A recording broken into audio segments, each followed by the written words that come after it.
You might think that when someone you love moves into a nursing home, they'll get the care and attention they truly deserve.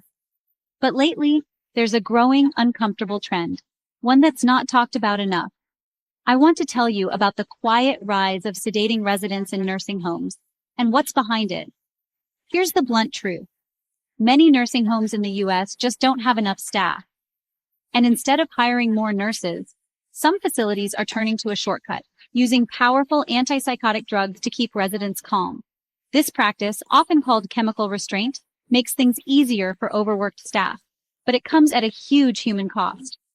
A major study out of the Wharton School looked at 16,000 nursing homes over nearly 10 years and found something striking. The fewer nurses on duty, the more likely residents are to be put on these drugs. It's not just numbers. It's real people, your parents, your grandparents, being sedated so they're less work. Now, there was hope things would get better. Just last year, the Biden administration tried to set minimum staffing levels for nursing homes. The goal?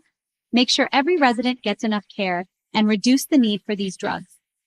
But in 2025, that plan was blocked in court and then killed by Congress. The new law pushes any real staffing rules off for almost a decade, until 2034. And here's where it gets even more worrying.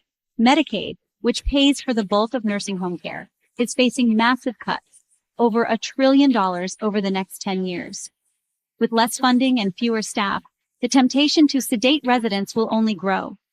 One researcher even warns that as many as 24,000 more residents could end up medicated this way. Some homes are even dodging regulations by diagnosing residents with conditions like schizophrenia, making it easier to prescribe these drugs without oversight. That's not care. That's cutting corners with people's lives. So what can you do? If you have a loved one in a nursing home, ask questions. Look out for sudden changes in their alertness or mood. Demand transparency about staffing and medication. And when you hear about policy changes, remember, they have real consequences for real families.